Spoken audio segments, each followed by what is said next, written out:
Hello, my name is Linda Hannah Young and welcome to this segment. I thought I would just spend some time talking about what it's like to be an author and talk about some of the books that I've contributed to and written and illustrated, and my next project, which is very exciting. I've got the publishing deal for and just need to spend some time putting it all together. So the first time that I was published in a book outside of university books, that is, was in this one, and it was called Living in Abundance, which is actually backwards for you, sorry. Just the way the camera works these days. So it's a compilation with an incredible amount of really famous and well-known authors, including Dr. Dane Dyer, Anthony Robbins, Gregory Scott Reed, and right down the bottom there, Linda Hannah Young. So it was just such an exciting thing to be able to contribute and co-author this book in this series. It is still available online, either through my personal website or through Amazon. Living in Abundance.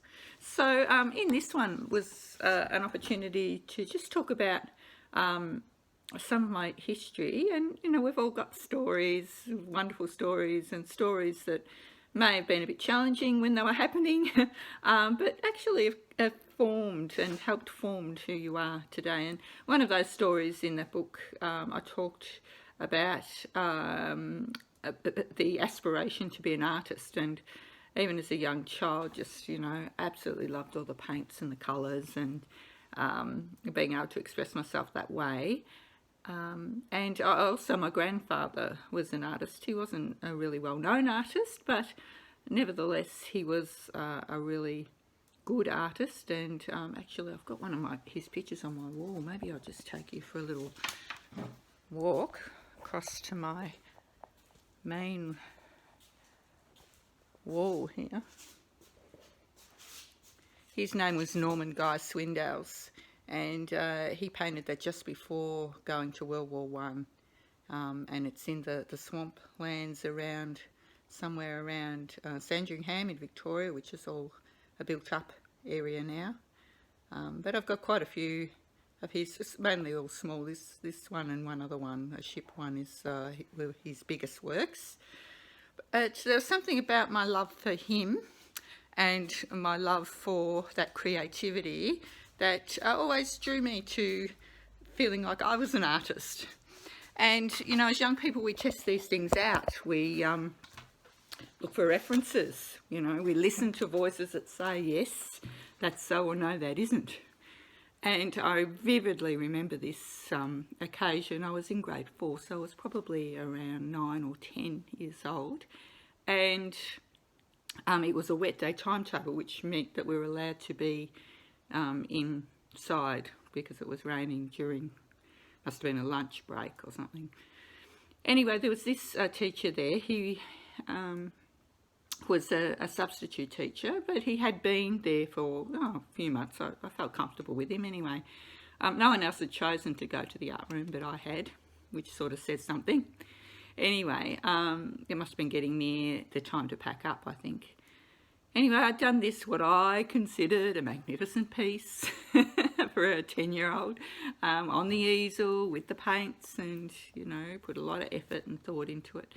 And he came over to me and he looked at my painting, and there was no expression of anything on his face. And I guess sort of to prompt him, seeking approval from me as a young person, I said to him, my grandfather is an artist. And his response to me was, don't mix the colours in your palette. And oh my goodness, those words were just so strong. They still are. They're still very strong in my story, because for me, what he was actually saying in my young mind was, you're actually no good at painting or being an artist. You're not really an artist. And yeah, that really knocked me. He probably doesn't even remember the incident now.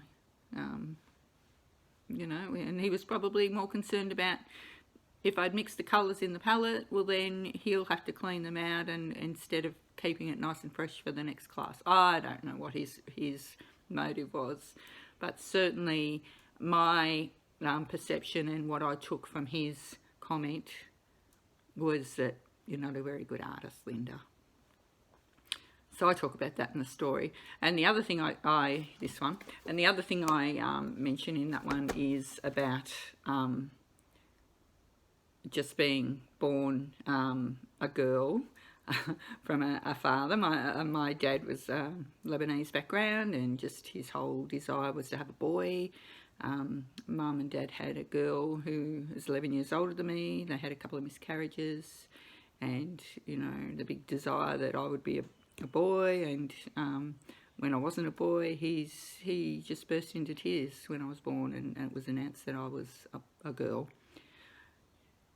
It's interesting, isn't it? Because obviously I don't remember that, but it's so vivid in my memory of being told about it and picturing it, and you know, being hurt because you know, I didn't meet up to my father's expectations. Fortunately, 2.5 years later, my brother was born and took the pressure off a bit. Wonderful boy, he is. But yeah, so in that living in abundance, it was opportunity to sort of talk about those things and reflect on how those stories do impact your life, but then again, they make you stronger and help you to stand up and grow above whatever that influence was put on your life. So for me, that meant I was going to be smarter, I was going to be stronger, I was going to please my dad in any way I could, which I did. Meant I got really good grades at school, and that was an important thing to him too. So, and which has held me in good stead for the rest of my life. So, yeah, good stories.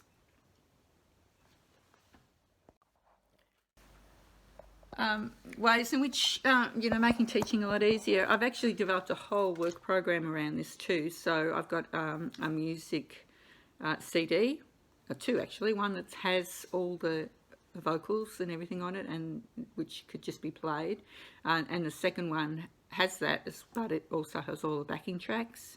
So for a musical performance, say, you could have the children singing the songs and have the musical backup behind it. I've also written a whole children's music program that goes with it, so you could spend a whole term or even semester working your way through the book. It's got printed worksheets and activities and games and all sorts of things involved with that. So all that's available online on through www.thenoteforchildren.com if you're interested in checking that out. The book itself is only about $10, so it's a fairly cheap one and great for any aspiring musicians who are young people in your family.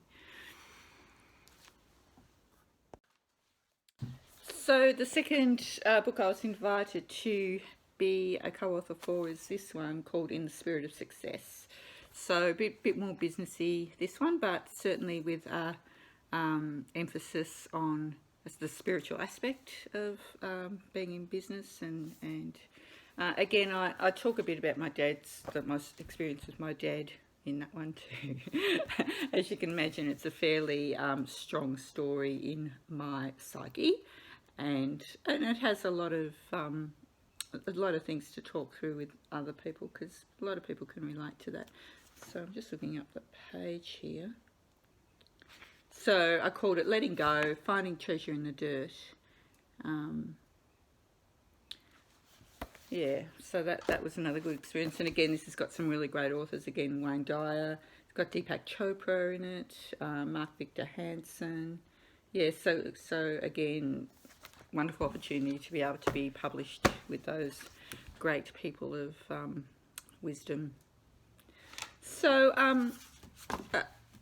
it's a long story, and I won't go through sort of all my academic career, but after leaving school, I did secretarial work for a few years, and then got married and had children. And then while the children were at school, I just realised how much the school environment really appealed to me, and Again, you know, it was that call for music, creativity, all those things sort of culminate in the school classroom.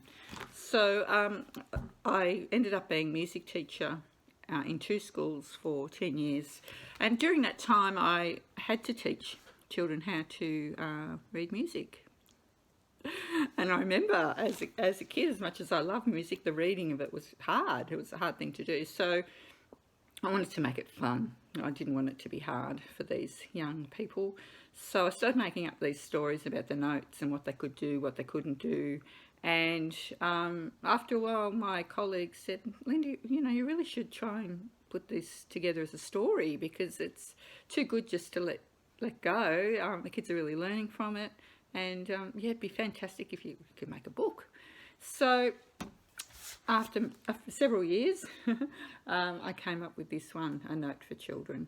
And I'll just read the back. It says, styled as a friendly letter from a worldwide traveller, A Note for Children introduces children to the whimsical land of Treble-clef.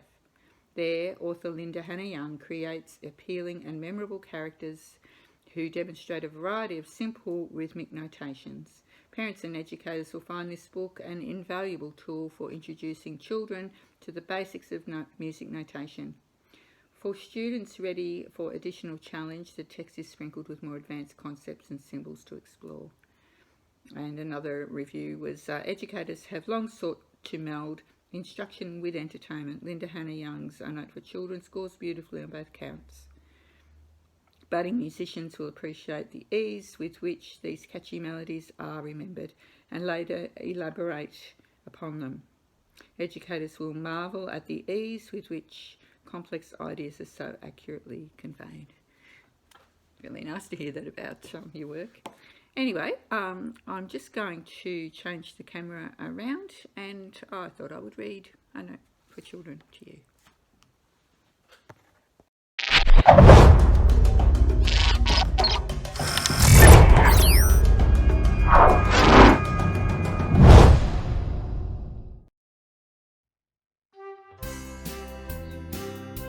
Hi, my name's Linda Hannah-Young, and I'm the author of A Note for Children. I've always loved music, right from my earliest memories. Music has just been a huge part of my life, and I love the guitar and the piano and the Beatles and lots of other musical genres. That's just really part of who I am.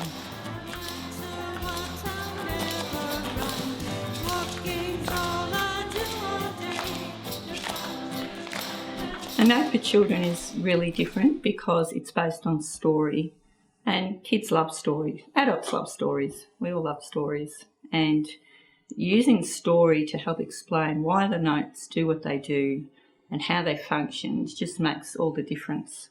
The children are just fascinated by Mr. Crotchet and Ms. Minham and Grandpa Papa, and ask me questions about them. And you know, these are the fundamental basics of music that they're actually learning, but they're learning it in a fun and unique way.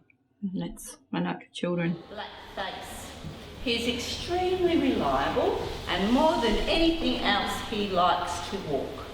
In fact, Mr. Crotchet only ever walks, how often, however, Mr. Crotchet walks standing on his head.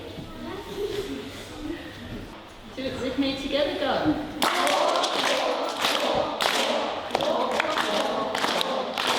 Beautiful, Jill. After A Note for Children had been published for a few years, I realised that a lot of the activities and things that I did based around the book were out in the ether and needed to be written down so that others could use them as well. So I've just finished writing a teacher's resource and activity book. It includes 11 units of work, all based on A Note for Children. Includes photocopiable sheets, which is fantastic, lists of the resources you need to run any one unit. And it also a CD. Actually, there are 2 CDs. One CD is just the songs that are based in the book, 6 songs.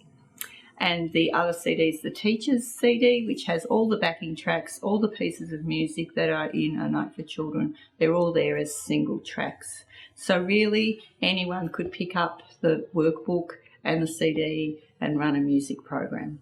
Often you see them run alone, but you see that loneliness in their eyes, and their little hand just hangs there limp, anticipating for their partner to join them. So they like to run. So this one's run, run. Okay, ready? Run. Well, thanks for watching, and I hope you really enjoy teaching children through A Note for Children.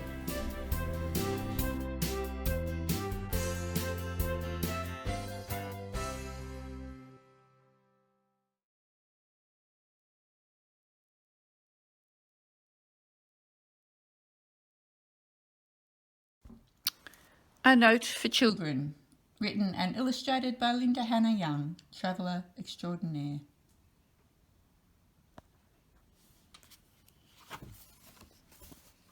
This book is dedicated to Greg, Jessica and Sarah, all the children of the Macedon Ranges, my creator, the source of all my inspiration.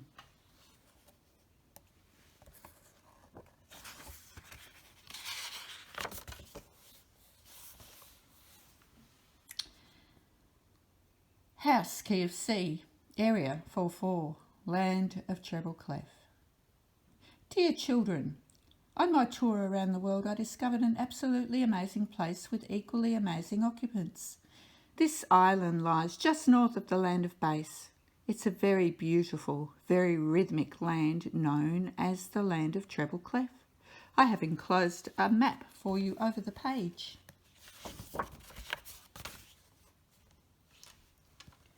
The land of treble clef is a most beautiful place to visit. Be sure to go to Legato Valley and see the very high cliffs of Soprano when you go there. Although the residents get along very well with their closest neighbours living in the land of base, they do boast that their mountains are higher. I am inclined to agree with them on that one.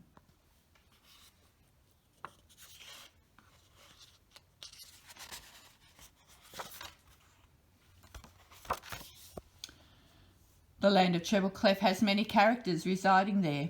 They are extremely friendly, neat and organised, although they often enjoy some peculiar antics. Let me tell you about them. Here is a picture of Mr. Crotchet.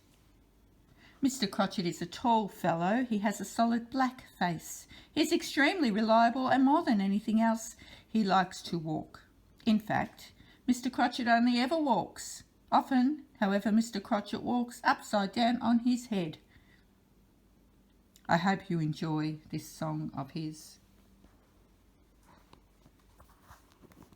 Walk, walk, walk, walk, walk, walk, walk, walk.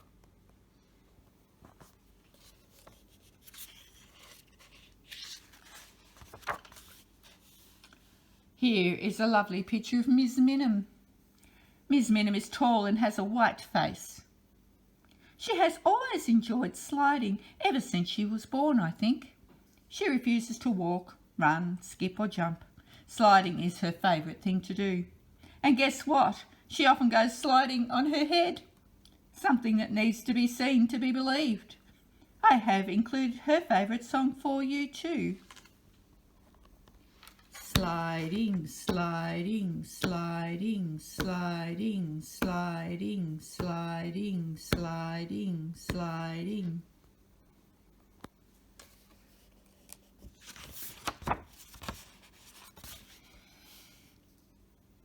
Mr. Semi-Breve is a lovely chap, but please call him Grandpa, Pa. Everyone else does. He is kind and gentle and loves to hear you call his name Grandpa, Pa. He doesn't stand on his head anymore, although he says he used to in his younger days. His stick is worn away, but he is a very happy and jolly fellow.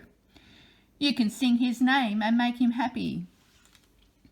Grandpa, Pa, Grandpa, Pa, Grandpa, Pa, Grandpa, Pa.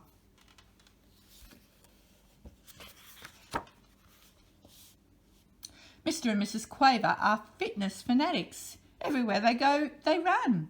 They are often seen running hand in hand, sometimes even while on their heads. Often you see them run alone, but you can see the loneliness in their eyes. Their hands just hang limp in hope that their partner will join them. Let's play this one together, a bit quicker. Run, run, run, run, run, run, run, run, run, run, run, run, run, run, run, run.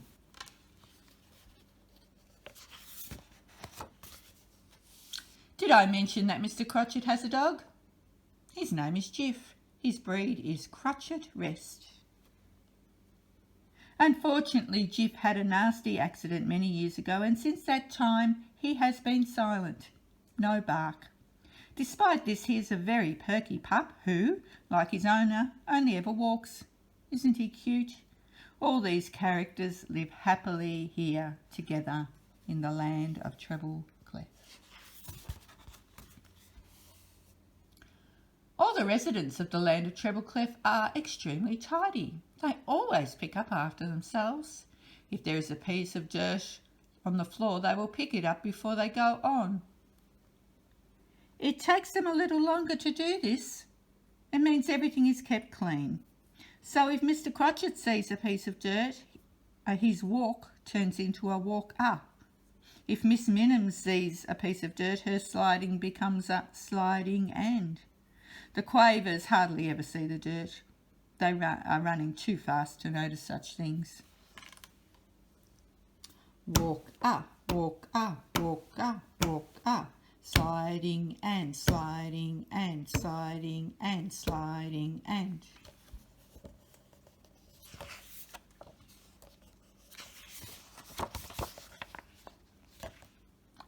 There are many districts in the land of Treble Clef. The area codes, or as we call it, the time signature, is very meaningful to all those who live in that area. And it means that certain rules apply for each character. In the area 2-4, in any house, Mr. Crotchet will only take 2 steps in each room. I did tell you they can behave peculiarly, didn't I? Ms. Minim will only go sliding in a house in the 2-4 area once in each room. Her sliding is worth 2 of Mr. Crotchet's walks, so he can walk twice into a room in the 2-4 district. Grandpa Papa will never go in the 2-4 or 3-4 area. He says he's too old to be visiting anywhere else, and he likes staying in the 4-4 area.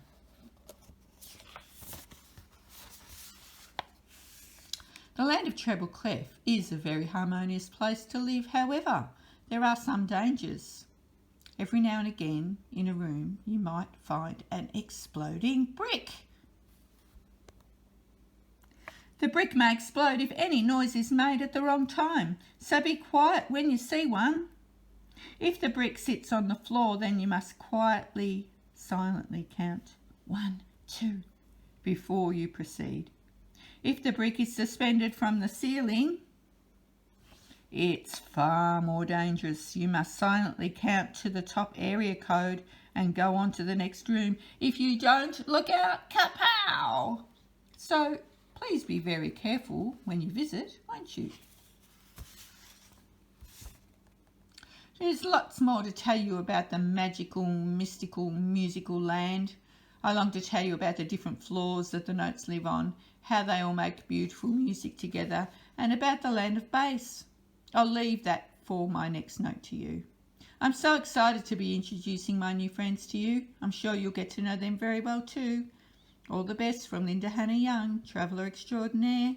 P.S. Please enjoy the songs I've included for you. It will help you know the characters' notes even better. So we've got Mr. Crotchet's song.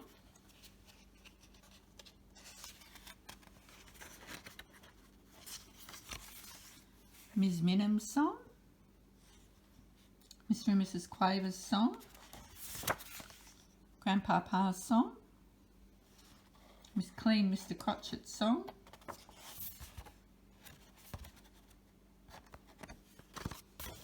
Clean Ms. Minim's song.